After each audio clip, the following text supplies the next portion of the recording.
Open করার পরে এরকম একটা আপনার উইন্ডো আসবে। আপনি খেয়াল করে দেখবেন সাধারণত মাইক্রোসফট ওয়ার্ডের সবগুলা অ্যাপ্লিকেশানই একই রকম। 2007 বলেন, 13, 10, 13, 16 সবগুলো একই রকম, একটু হালকা একটু চেঞ্জ আছে। তারপর আমি 7টা একটু পরে দেখিয়ে দিচ্ছি। তো মাইক্রোসফট ওয়ার্ডের প্রথমত আমরা উইন্ডোটা পরিচিত হয়ে নেব। আমরা যদি খুঁটিনাটি সহ সব জানবো, এই কারণে আমরা প্রথমে মাইক্রোসফট ওয়ার্ডের উইন্ডোটা পরিচিত হয়ে নেবে। এটা হচ্ছে ওয়ার্ক এরিয়া, এটাকে ওয়ার্ক এরিয়া বলা হয়। উপরে সবার উপরে দেখতেছেন এটা হচ্ছে টাইটেল বার, অর্থাৎ এখানে আপনার ওয়ার্ডটা কি টাইটেলে সেভ আছে এই জন্য এটা নাম দেওয়া হয়েছে টাইটেল বার। তারপরে এই যে হোম ইনসার্ট এগুলো দেখতেছেন, এই বাটনটার নাম হচ্ছে রিবন, এটাকে রিবন বলা হয়। তারপরে এই যে দেখতেছেন এটা হচ্ছে রুলার, রুলার এখানে একটা আছে আর এখানে একটা আছে, এটার নাম হচ্ছে রুলার। তারপর এটা হচ্ছে স্ক্রল বার, এটা হচ্ছে ভার্টিক্যাল স্ক্রল বার। আর আপনি যদি পেজটা একটু বড় করেন তাহলে এখানে আরেকটা স্ক্রল বার আসবে, এটা হচ্ছে হরাইজন্টাল স্ক্রল বার, আর এটা হচ্ছে ভার্টিক্যাল স্ক্রল বার। তারপর এরকম একটা চিহ্ন যে উঠতেছে এটা হচ্ছে কার্সর, অর্থাৎ আপনি এখানে যেটা ওখানে ক্লিক করবেন সেখানে এটা এরকম করবে, এটা নাম হচ্ছে কার্সর। আমি যদি এখানে ক্লিক করি সেটা এখানে চলে আসবে, এটার নাম হচ্ছে কার্সর। এটা হচ্ছে ক্লোজ বাটন, আপনি এখানে ক্লিক করে এমএস ওয়ার্ডটা ক্লোজ করতে পারবেন। এটা হচ্ছে ম্যাক্সিমাইজ বাটন, অর্থাৎ আপনি এখানে ক্লিক করে এটাকে ম্যাক্সিমাইজ করতে পারবেন। আর এটা হচ্ছে মিনিমাইজ বাটন, আপনি এখানে ক্লিক করে এমএস ওয়ার্ডটাকে আপনি মিনিমাইজ করতে পারবেন। আমাদের মোটামুটি এমএস ওয়ার্ডের উইন্ডো পরিচিতিটা হয়ে গিয়েছে। এখন আমরা যদি 7 এর ইন্টারফেসটা দেখি বা উইন্ডোটা দেখি, সেটা হচ্ছে হোম বাটন বা অফিস বাটনটা একটু চেঞ্জ, আর মোটামুটি সবই একই রকম। এখন আমরা চলে যাব মাইক্রোসফট ওয়ার্ডের সবচেয়ে ইম্পর্টেন্ট পার্টে। তো মাইক্রোসফট ওয়ার্ডের প্রথম যে অপশনটা সেটা হচ্ছে ফাইল, এটা হচ্ছে পরের ভার্সনগুলোতে। 2007 এর ভার্সনটাতে এটা থাকে হোম বাটন, এই যে দেখতেছেন এটা হচ্ছে হোম বাটন। আপনি এখানে যদি ক্লিক করেন, এই যে আমি ফাইলে ক্লিক করলাম, ফাইলে ক্লিক করার পরে এখানে যে অপশনগুলো দেখতে পাচ্ছেন সেটা হচ্ছে ইনফো, এটা আপনার দেখার দরকার নেই আপাতত। দ্বিতীয়টা হচ্ছে নিউ। সাপোজ আমি এখানে কোনো কিছু লিখলাম, আমি যদি প্রথম এখানে নিউতে যাই, নিউতে গেলে একটা নতুন ডকুমেন্ট ওপেন হবে। এই যে আমি নিউ দিলাম প্লাস ব্ল্যাঙ্ক নিউ ডকুমেন্টে ক্লিক করব, একটা নতুন ডকুমেন্ট ওপেন হবে। এটার কাজটা হচ্ছে নিউ। এই কাজটা আপনি কিবোর্ডের শর্টকাটের মাধ্যমে করতে পারেন, সেটার জন্য আপনাকে Ctrl+N এ ক্লিক করতে হবে, তাহলে এটা শর্টকাটে আসবে। তাহলে আপনি যদি ফাইলে গিয়ে নিউতে ক্লিক করেন নতুন পেজ ওপেন হবে। তারপরে যে অপশনটা আছে সেটা হচ্ছে ওপেন। এই ওপেন দ্বারা আপনি সেভকৃত কোনো ডকুমেন্ট ওপেন করতে পারবেন। সাপোজ আমি এখানে ওপেনে ক্লিক করলাম, তাহলে ওপেনে ক্লিক করার পরে আমি এই যে আমার রিসেন্ট এগুলোতে ক্লিক করলে ওপেন হবে। কিংবা আপনি যদি আপনার কোনো ডকুমেন্ট কম্পিউটারের ভিতরে সেভ থাকে তাহলে আপনি কম্পিউটার গিয়ে ডেস্কটপে গিয়ে যে কোনো কিছু আপনি ওপেনে ক্লিক করবেন, ওপেন হবে। অর্থাৎ আপনি ওপেন দ্বারা কোনো সেভকৃত ডকুমেন্ট ওপেন করতে পারবেন। এটার শর্টকাটটা হচ্ছে Ctrl+O দিলেও সেম কাজটা আপনি শর্টকাটে করতে পারবেন। তারপরে যে অপশনটাতে যাব সেটা হচ্ছে সেভ। আপনি যদি কোনো ডকুমেন্টকে সেভ বা সংরক্ষণ করতে চান তাহলে আপনি ফাইলে গিয়ে এই সেভে ক্লিক করবেন। আমার এই ডকুমেন্টটা কিন্তু সেভ, আমি একটা নতুন ডকুমেন্ট নিলাম, ফাইলে গিয়ে সেভে ক্লিক করলাম। এখন আমি সেভটা কোথায় করব, ডেস্কটপে করব না মাই কম্পিউটার অন্য কোথাও ব্রাউজ করে করব? তা আমি আপাতত জন্য ডেস্কটপে করছি, আপনারা অবশ্যই ডেস্কটপে করবেন না। আমি ডকুমেন্ট দিলাম, দেখুন এটা সেভ হয়ে গিয়েছে। তো এই সেভের কিবোর্ড শর্টকাট হচ্ছে Ctrl+S চাপলে আপনাকে এত কষ্ট করে ফাইলে গিয়ে সেভ করতে হবে না। তারপর আমরা যাব পরের অপশনের জন্য আপনি ফাইলে গিয়ে সেভ অ্যাসে যাবেন। সেভ অ্যাসটা হচ্ছে কি, একটা ফাইল সেভ করা আছে, মনে করুন আমার এই ফাইলটা সেভ করা আছে, তো এটাকে আমি সেভ অ্যাস করবো, আবার নতুন করে সেভ করব, সেম হুবহু আর একটা কপি। এই জন্য আপনি ফাইলে গিয়ে সেভ অ্যাসে যাবেন, আপনি যেখানে নতুন করে সেভ করতে চান ওখানে নতুন করে কোনো নাম দিয়ে সেভ দিয়ে দিবেন, বাস ফাইলটি নতুন করে সেভ অ্যাস হয়ে যাবে। তারপরে এখান থেকে আরও যে কাজটি করতে পারেন সেটা হচ্ছে, আপনি যদি এই প্রিন্টটা আমাদের পরে আসবে, তারপর সিরিয়াল আসতেছে তাই বলতেছি, এখানে আপনি প্রিন্টে পাবেন। প্রিন্টে ক্লিক করলে আপনি আপনার যে ডকুমেন্টটা প্রিন্ট দিতে চান প্রিন্টে গিয়ে প্রিন্টে সিলেক্ট করে ওকে দিলে প্রিন্ট হয়ে যাবে। আর প্রিন্টারের শর্টকাট হচ্ছে Ctrl+P। তারপর অপশনগুলো অনেক অ্যাডভান্স অপশন, আপনার জন্য আপাতত লাগবে না, পরে আমি কোনো এক সময় দেখিয়ে দেবো। সেটা হচ্ছে শেয়ার, আপনি শেয়ার করবেন, এক্সপোর্ট কোনো ফাইল আপনি এখানে আনতে চাইলে। তারপরে যেটা হচ্ছে সেটা হচ্ছে ক্লোজ, আপনি ফাইলটা ক্লোজ করবেন, তাহলে এখানে ক্লোজে ক্লিক করলে ফাইলটা ক্লোজ হয়ে যাবে, এখানে কোনো ফাইল ওপেন নাই। এখানে আরেকটা অপশন আছে, সেটা হচ্ছে প্রটেক্ট। প্রটেক্ট হচ্ছে আপনি ফাইলটা কীভাবে প্রটেক্ট করবেন, আপনি ফাইলটাকে লক করতে পারবেন কিংবা আপনার লেখাগুলোকে আপনি প্রটেক্ট করতে পারবেন। তো এটার জন্য আপনি বিস্তারিত ভিডিও পাবেন। তারপর আমরা যদি একটু 7-এর দিকে খেয়াল করি, প্রথম হচ্ছে সেম আগের মতো new, open, save, save as, print, শুধু এখানে একটু প্রিপেয়ারটা ভিন্ন। প্রিপেয়ারটা সেম, ওই যে আমি এখানে প্রটেক্ট দেখালাম, এখানে প্রটেক্টটা হচ্ছে প্রিপেয়ার সেম। সেন্ড হচ্ছে এখানে শেয়ারটা, আর বাকিগুলো তো একই, ক্লোজটা। এখন আমি এমএস ওয়ার্ডের সবচেয়ে গুরুত্বপূর্ণ ট্যাবটা অর্থাৎ হোম ট্যাবটা নিয়ে আলোচনা করবো। এখানে ইনসার্ট আছে, ফার্স্ট আমি হোম ট্যাবটা নিয়েই যাব, এটা অনেক গুরুত্বপূর্ণ, ভালো করে দেখে নেবেন।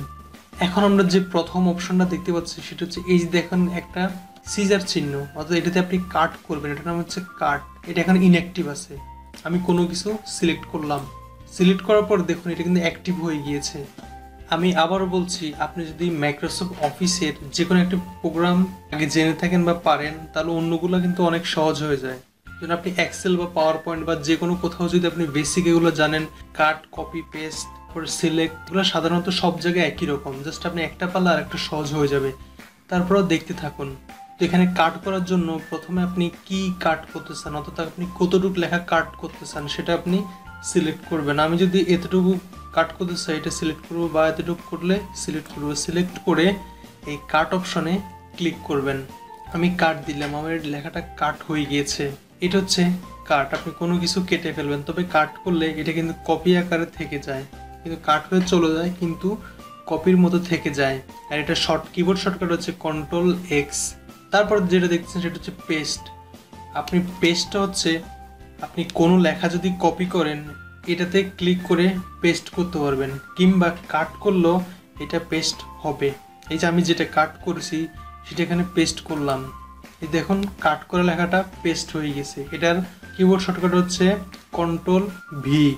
আবার এই পেস্টের ভিতরে কিছু অ্যাডভান্স অপশন আছে। আপনি পেস্টে যদি নিচে অ্যারো চিহ্নতে ক্লিক করেন, পেস্টটা আপনি কীভাবে করবেন, আপনার সোর্স ফরম্যাটিং সহ করলে এইটাতে ক্লিক করবেন, মার্জ ফরম্যাটিং গেলে এটাতে করবেন, কিপ টেক্সট অনলি, শুধুমাত্র টেক্সটটুকু করবেন, তাহলে এটাতে ক্লিক করবেন। আর স্পেশাল পেস্টে গেলে এখানে আরও একটা অপশন পাবেন, ফরম্যাট টেক্সট, HTML ফরম্যাট, কোন ফরম্যাটে আপনি পেস্ট করতে চান এটাও পাবেন। এটা অ্যাডভান্স লেভেলের, পরে আপনি দেখিয়ে দেব।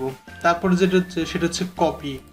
কপিটা হচ্ছে কোনো কিছু হুবহু কপি করা, এই জন্য আপনাকে সিলেক্ট করতে হবে আপনি কতটুকু কপি করবেন, ততটুকু আপনাকে সিলেক্ট করতে হবে। আমি এতটুকু কপি করবো, এই জন্য এতটুকু সিলেক্ট করলাম, তারপরে এই বাটনে ক্লিক করলাম, এটা কপি হয়ে গিয়েছে।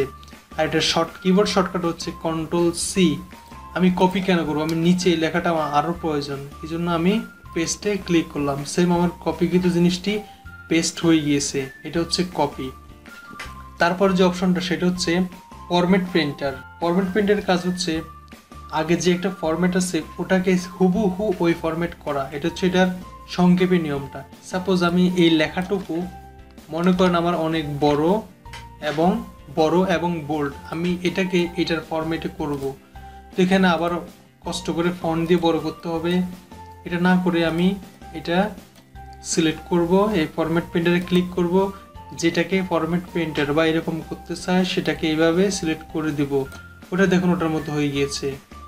আমি এটা ধরে এটাতে সিলেক্ট করে দিব, সেম ওটার মতো হয়ে যাবে। এখানে একটা টেকনিক আছে, আপনি যদি প্রত্যেকবার সিলেক্ট করেন তাহলে কিন্তু এটা চলে যাবে। সিলেক্ট করে আমি দিলাম, এখন এটা আবার চলে গিয়েছে। আপনি যদি অনেকগুলো করতে চান, এখানে একটা টেকনিক হচ্ছে আপনি এটা সিলেক্ট করে ডাবল ক্লিক করবেন, এটা কিন্তু এখন থেকে যাবে, দেখুন থেকে যাচ্ছে। এটা হচ্ছে এটার টেকনিক। তার নিচে যে অপশনটা দেখতে পাচ্ছেন সেটা হচ্ছে ক্লিপবোর্ড। আপনি এটাতে ক্লিক করলে একটা বোর্ড ক্রিয়েট হবে, আপনি কোনো কিছু কপি করলে ওই বোর্ডে গিয়ে এটা জমা হবে। আমি ক্লিয়ার করে সাপোজ আমি এখানে টুকু শুধু কপি করলাম, এখানে ক্লিপবোর্ডে এই কপিটা ক্লিপ হয়ে যাবে। আমি সাধারণত যদি কপি করি, এখানে ফার্স্টে টটা কপি করলাম, তারপরে আমি এখানে লটা কপি করলাম, সাধারণত কিন্তু কপি আগেরটা চলে যায়, সর্বশেষ যেটা কপি সেটা থেকে যায়। আর ক্লিপবোর্ড করলে আপনার প্রত্যেকটা কপি এখানে থেকে যাবে।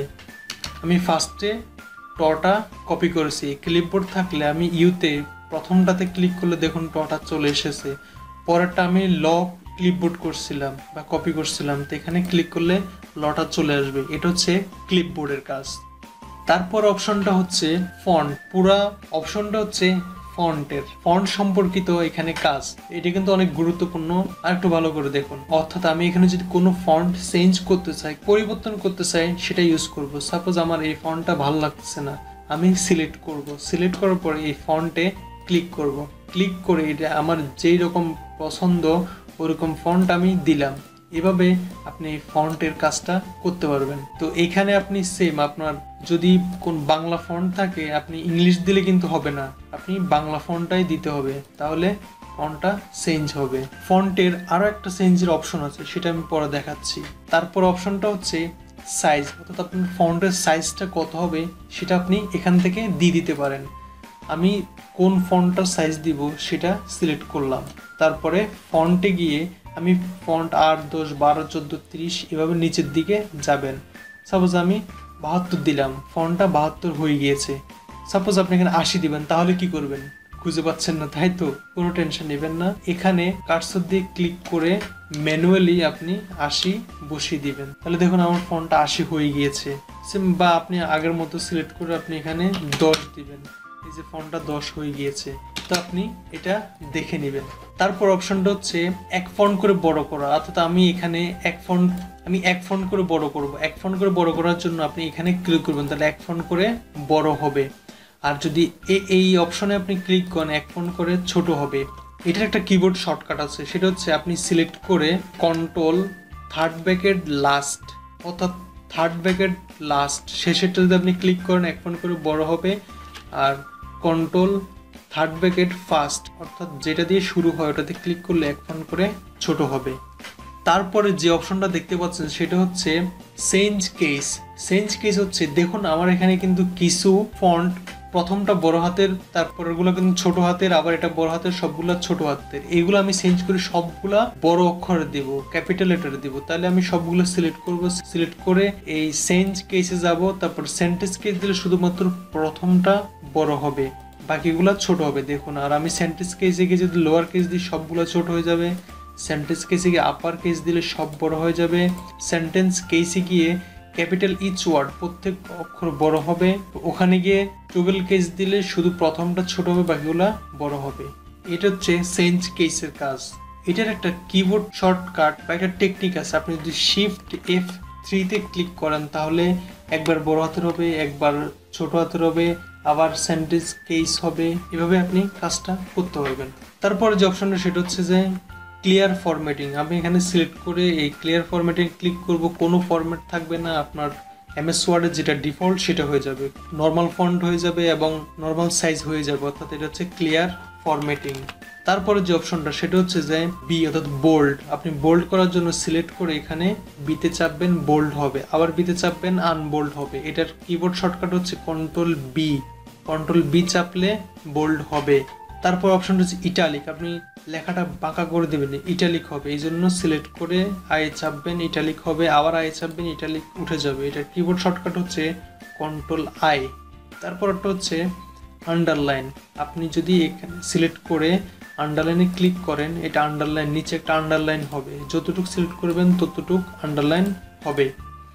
আবার যদি আপনি আন্ডারলাইন উঠাতে চান তাহলে সিলেক্ট করে আপনি এই অপশনে ক্লিক করবেন, আন্ডারলাইন উঠে যাবে।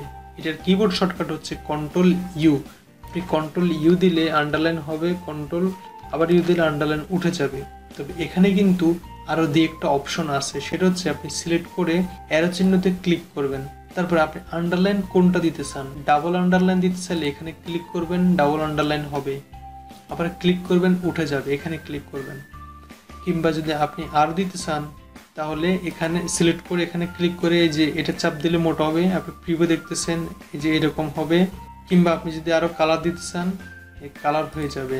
এটা হচ্ছে আন্ডারলাইন। তারপর অপশনটা হচ্ছে স্ট্রাইক থ্রু, অর্থাৎ আপনি যদি এটা ক্লিক করেন লেখার মাঝখানে একটা দাগ চলে আসবে, আবার ক্লিক করলে দাগটা চলে যাবে। তারপর অপশনটা হচ্ছে সাবস্ক্রিপ্ট, অর্থাৎ একটা লেখা বা একটা ফন্ট ছোট করব, অর্থাৎ আমি টিউটোরিয়ালের টিটা বড় থাকবে আর লেখাটা সাবস্ক্রিপ্ট নিচে চলে যাবে। তাহলে আমি যতটুকু সাবস্ক্রিপ্ট করব ওই লেখাটুকুকে সিলেক্ট করে সাবস্ক্রাইবে ক্লিক করব, দেখুন নিচে হয়ে গেছে। এই কাজটা সাধারণত গাণিতিকের ক্ষেত্রে বা গণিতের ক্ষেত্রে কাজ করে। সাপোজ আমি 10 এর নিচে 2 দেব, তাহলে আমি 2 লিখবো, লেখার পরে সিলেক্ট করব, সিলেক্ট করে সাবস্ক্রিপ্টে ক্লিক করব, তাহলে দেখুন এটা নিচে হয়ে গিয়েছে। আবার সিলেক্ট করে এখানে ক্লিক করলে এটা নর্মাল হয়ে যাবে। কিবোর্ড শর্টকাটে করতে হবে, সেটার জন্য কন্ট্রোল, উপরে যে ইকুয়াল টু আছে বা প্লাস, ওখানে চাপবেন, নিচে নেমে যাবে, আবার চাপবেন, এটা নর্মাল হয়ে যাবে।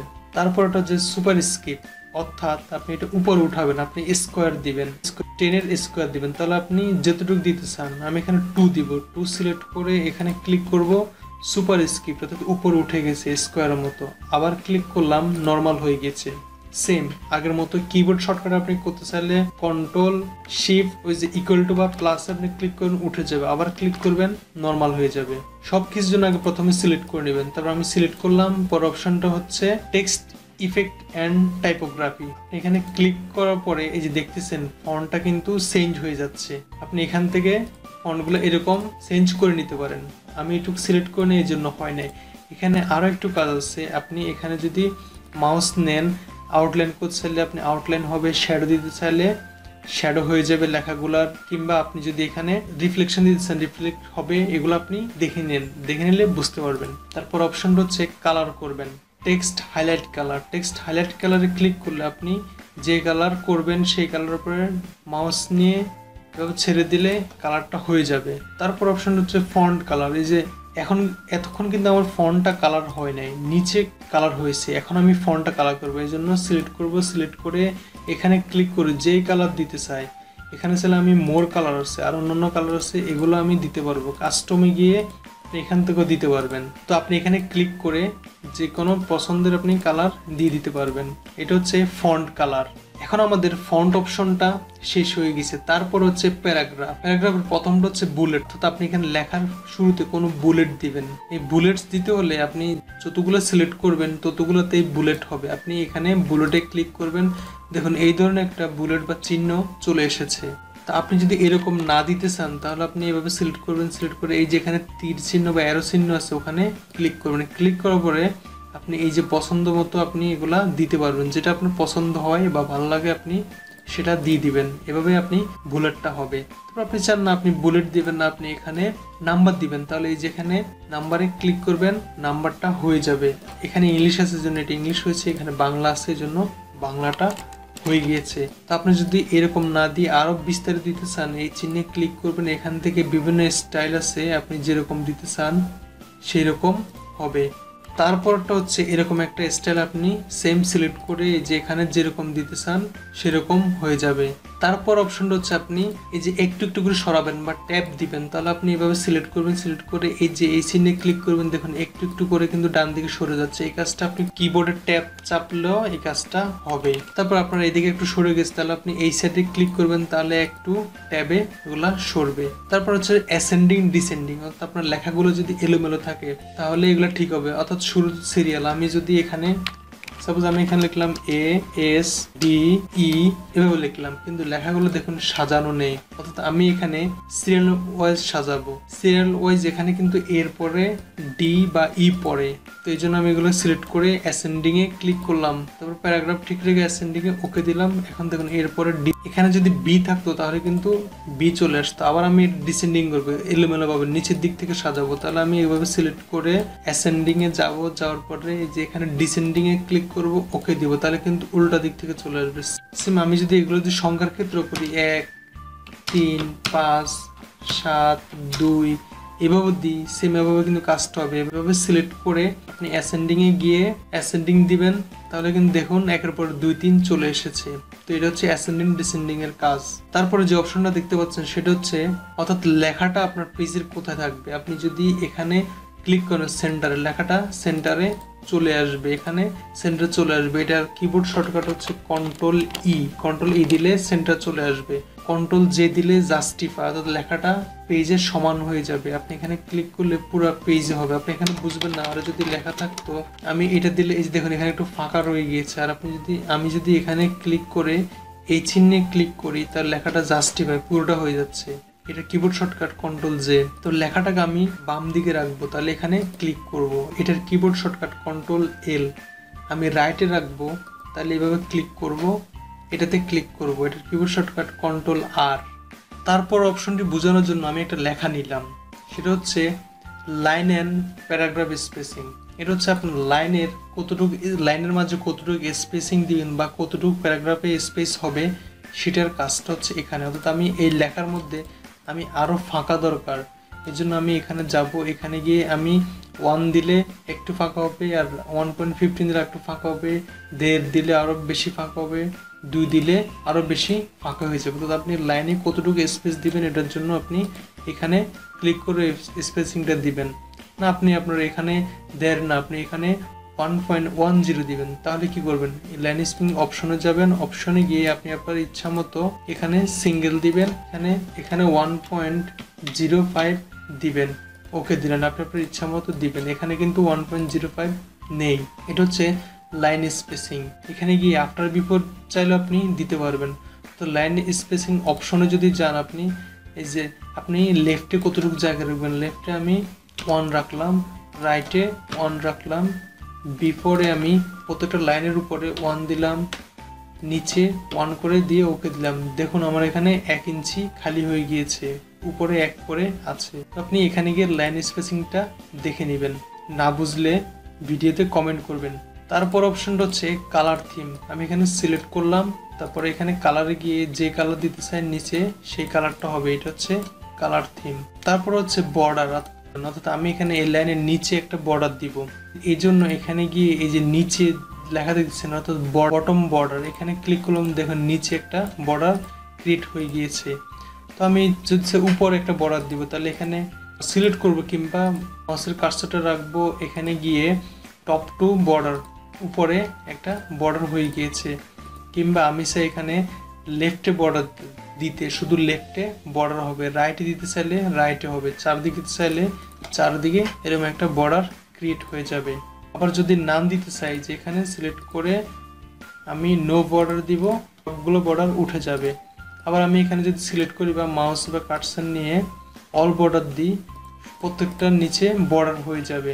তো এখানে আরও যে অপশন আছে সেটা হচ্ছে বর্ডারে ক্লিক করার পর আপনি এখানে যদি ইনসাইড বর্ডার দিতে চান ইনসাইড হবে, পর আপনি যদি ডায়াগোনাল অন বর্ডার দিতে চান যে এরকম হবে, ডায়াগোনাল আপ বর্ডার দিতে চাইলে এরকম হবে, হরিজন্টাল লাইন দিতে চাইলে যে এরকম একটা বাগ হয়ে যাবে। তারপরে যদি ড্র টেবিল নিজের ইচ্ছা মতো কোনো টেবিল তৈরি করছেন, এখানে ক্লিক করবেন এবং এই যে দেখুন ইচ্ছা মতো আমার টেবিল তৈরি আমি করে নিতেছি।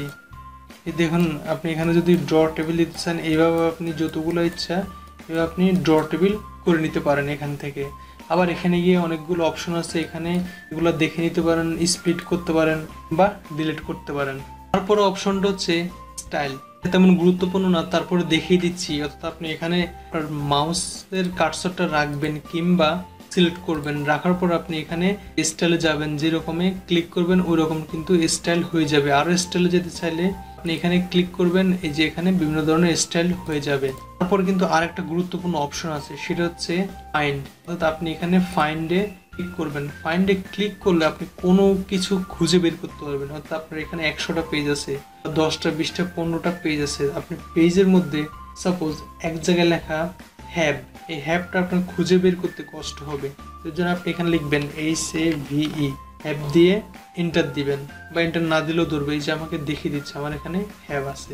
আপনি শুধু এখানে ইংরেজি না, এখানে বাংলা লেখাও খুঁজে বের করতে পারবে।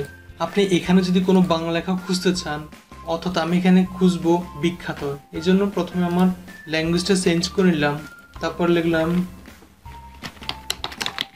বিখ্যাত, লিখে এন্টার দিলাম। দেখুন এখানে বিখ্যাতটা ধরে দিয়েছে, যদিও এখানে লেখাটা বোঝা যাচ্ছে না, এখানে লেখাটা উঠে না, এটা আপনি অন্যভাবে করতে পারবেন। এখানে আপনি কি খুঁজছেন সেটা যদি আপনি লিখে যান, সাপোজ আমি এখানে লিখলাম তথ্য লিখে আমি কপি বা কাট করে নিয়ে এখানে পেস্ট, CTRL-V দিলাম, পেস্ট দিয়ে দেখুন তথ্যটা কোথায় আছে দেখিয়ে দিচ্ছে। তো মনে করেন আমি এখানে অধ্যাপকটা কপি করলাম এবং এখানে পেস্ট করলাম বা ছেড়ে দিলাম, এন্টার দিলাম, দেখুন এখানে অধ্যাপক কত জায়গায় আছে সেটা আমাকে ধরে দিচ্ছে। এটা হচ্ছে ফাইন্ডের কাজ।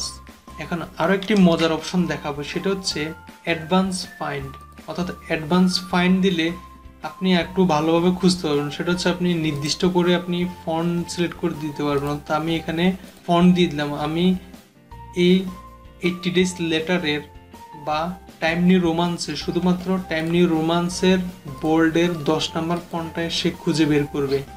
আপনি এটা হচ্ছে অ্যাডভান্স, আপনি নির্দিষ্ট করে দিতে পারবেন আপনার কোন ফন্টটা সে খুঁজবে। ফাইন্ডের কিবোর্ড শর্টকাট হচ্ছে কন্ট্রোল এফ। কন্ট্রোল এফ দিলে এরকম ফাইন্ডটা চলে আসবে। তারপর অপশনটা হচ্ছে রিপ্লেস। রিপ্লেসের কিবোর্ড শর্টকাট হচ্ছে কন্ট্রোল এইচ। কন্ট্রোল এইচ দিলে রিপ্লেসটা চলে আসবে, কিংবা এখানে ক্লিক করলে রিপ্লেসটা আসবে। রিপ্লেসটা আসার পরে একটু ভালো করে খেয়াল করবেন, এই বক্সটা আসার পরে এখানে ফাইন্ড, এখানে রিপ্লেস, আপনি এখানে রিপ্লেসে ক্লিক করবেন। প্রথমটা হচ্ছে ফাইন্ড ওয়ার্ড, অর্থাৎ আপনার কি রিপ্লেস করে সে কি দিবে। সাপোজ এখানে আমি দি চেঞ্জ করব, এখানে দিটা লিখলাম, অর্থাৎ আমি এখানে দি চেঞ্জ করবো। আমার এখানে অনেকগুলো 100টা 200টা এখানে দি আছে, কিংবা 1000টা দি ওয়ার্ডটা আছে। আমি এটা চেঞ্জ করে দিস জায়গায় শুধুমাত্র বসাবো মি, এখানে মি বসাবো। সাপোজ আমি একটা দিলাম। আমি রিপ্লেস দিতে গেলে অর্থাৎ আমি এখানে কি চেঞ্জ করব, দিকে চেঞ্জ করব, দি চেঞ্জ করে আমি এখানে মি লিখবো প্রত্যেকটা জায়গায়। এটা আমার ম্যানুয়ালি করতে গেলে অনেক কষ্ট বা সম্ভব হবে না। তো আমি এখানে রিপ্লেসে দিলাম, দেখুন এটা দিটা এখানে ধরেছে। তারপরে আমি যদি এখানে রিপ্লেস দিই তাহলে রিপ্লেস হবে। তো আমি দেখুন আমি এখানে রিপ্লেস দিলাম, এখানে কিন্তু মি হয়ে গিয়েছে। আবার নেক্সট দিতে কিন্তু সে ধরেছে, তারপরে আবার রিপ্লেস দিলাম, দেখুন মি হয়ে গেছে। আবার রিপ্লেস দিলাম, মি হয়ে গেছে। অর্থাৎ আপনি এইভাবে রিপ্লেসটা করে নিতে পারেন। সেম আপনি শুধু এখানে ইংলিশ না, আপনি এখানে ইচ্ছা করলে বাংলাটাও চেঞ্জ করতে পারবেন। অর্থাৎ আপনি এখানে তথ্যটা কপি করব, কপি করে এখানে পেস্ট করলাম। অর্থাৎ আমি এখানে তথ্যটা চেঞ্জ করব। তথ্য চেঞ্জ করে আমি সাপোজ এখানে লিখলাম যুগে, তথ্য চেঞ্জ করে আমি যুগে দিব। তাহলে এখানে যুগটা পেস্ট করলাম, এখানে তথ্য দিলাম, এখানে যুগে দিলাম, তারপরে আমি রিপ্লেস দিলাম। দেখুন তথ্যটা কিন্তু ধরেছে। তথ্যটা ধরার পরে রিপ্লেস দিলাম, এখানে চেঞ্জ হয় নাই অন্য একটা কারণে। সেটা হচ্ছে এখানে একটা অ্যাডভান্স অপশন আপনার যেতে হবে। মোড়ে গিয়ে আপনি এখানে এই ফন্টে যদি আপনি এখানে সুতনি এমজি বা আপনার যে বাংলা ফন্ট সুতনি এমজিটা দিয়ে দেন তাহলে কিন্তু আর সমস্যা করবে না। অনেক সময় এটা সমস্যা করে। দেখুন আমার এখানে তথ্যর জায়গায় আমি রিপ্লেস দিই। এইভাবে আপনি আপনার রিপ্লেসটা করতে পারবেন। তারপর হচ্ছে সিলেক্ট, অর্থাৎ আপনি সিলেক্ট করবেন। এটার জন্য এখানে ক্লিক করবেন, সিলেক্ট অল দিলে পুরোটা সিলেক্ট হয়ে যাবে। আর আপনার যদি সিলেক্ট না হয়, এটা সাধারণত চিত্রের ক্ষেত্রে কিন্তু সিলেক্টটা হয়। তো আপনি সিলেক্টের এখানে অ্যারোতে ক্লিক করার পরে সিলেক্ট অবজেক্ট দিলে শুধুমাত্র অবজেক্টগুলো সিলেক্ট হবে। তারপর এখানে আপনি select all text with similar formatting দিলে শুধুমাত্র এই সিমিলারটাই সিলেক্ট হবে, এছাড়া অন্যগুলা হবে না। অর্থাৎ আমি এখানে ওয়ার্ড দিলাম, এটা সিমিলার যেটা আছে শুধুমাত্র সেটাই সিলেক্ট হয়েছে। আমি এখানে বাংলা দিয়ে যদি সিলেক্ট টেক্সট উইথ সিমিলার দিয়ে শুধুমাত্র এই ধরনের গুলাই সিলেক্ট হবে। তো আমি শুধু আপনাদেরকে হোম বাটনটি দেখাতে গিয়ে ভিডিওটা অনেক লম্বা হয়ে গিয়েছে, আর তো লম্বা করা সম্ভব না। এই জন্য আমি আপনাদেরকে insert, design, page layout, reference, mailing, review, view, অ্যাড-অনস, design, layout এগুলা দেখালাম না। এগুলো প্রত্যেকটা আপনার পার্ট বাই পার্ট আপনি আমার ইউটিউব চ্যানেলে প্লেলিস্টে পাবেন, ওখান থেকে নেক্সটটা দেখে নিন। তাহলে এই ছিল আমাদের MS